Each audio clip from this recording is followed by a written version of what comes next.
Welcome and congratulations on your new Timney trigger. My name is Alex.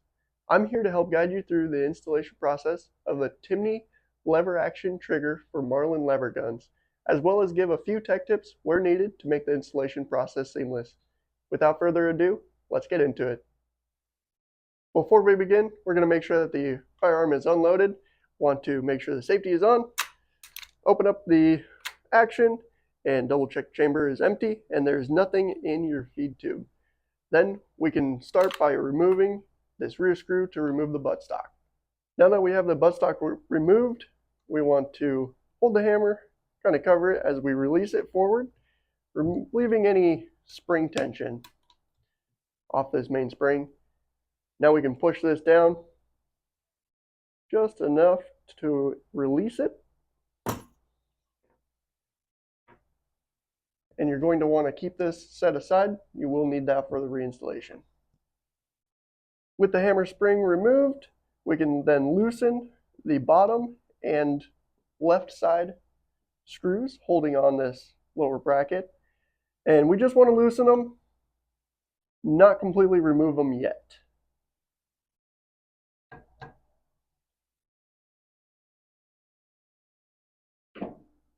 Flip this over. And now we can remove our hammer screw. With the hammer screw loosened, we can pull this out. Kind of want to hold the hammer. It will be under some spring tension still until you pull the trigger.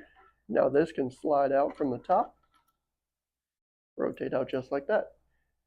Now we can finish removing these two screws and rotate this about halfway up, and this will pull out. With the screws removed and the action kind of about half cocked, we can pull this up and straight out of the rest of the firearm.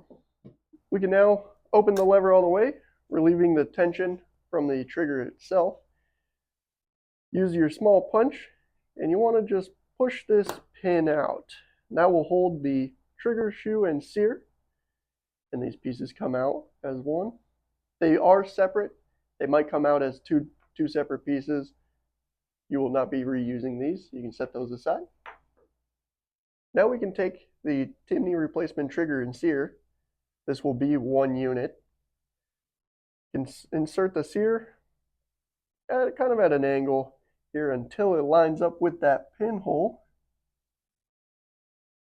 And reinsert your dowel pin here.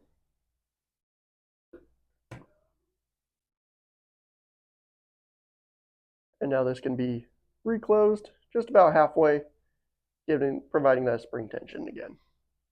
With the trigger installed, we want to keep the bolt in the same position that we removed everything, as there is a small groove on the left-hand side of the bolt carrier that this lever is going to actuate. So we're going to take this as one unit, reinsert that in to that groove, and just align the pinholes as best as you can. You'll see where the holes line up. And then we can get started on our screws being reinserted in the bottom and side. Good thing to note, the shorter screw will always be for the side. You have two small ones, short one on the side, a little bit longer one here on the bottom. And we'll get those started, but not tightened down all the way. Now we can close the lever all the way, take our hammer, remove the hammer spring, and we're going to want to rotate this down into the top here. With your trigger shoe, it will block it, so you have to pull that back as you align the pin. If your hole doesn't align, that's why we left these two screws loose, is this will move up and down slightly. And so if it's getting caught, it may just be that. Rotate this.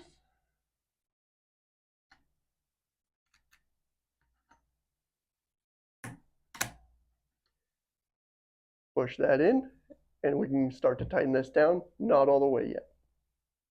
We can start tightening down the screws, starting with a hammer screw first, and then the side and bottom. Now we can install the hammer spring and the hammer spring keeper. The keeper is going to go inserted from the back forward until you get to this groove. So to do that, you're going to align the hole and push down on that bottom portion until it meets that groove. For the spring keeper, this is going to protrude through the hole. Once the hole is aligned, you just push down on this bottom side all the way until it meets that groove, and then it will have a little bit of side-to-side play. You want to make sure that that is centered and the hammer does not make contact with the hammer bar. The last step on this will be to reinstall the stock. That will slide over the end of the receiver here, and insert your rear screw and tighten that down, and then we can function check it. Now that we have the stock back on, all the screws are tightened down, securing it, we can go ahead and function check it. This can be function checked with the safety on or off.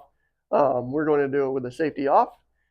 You can open the bolt, make sure it is in a full cock position, and I still like to cover the hammer, pull the trigger, it releases all the way forward.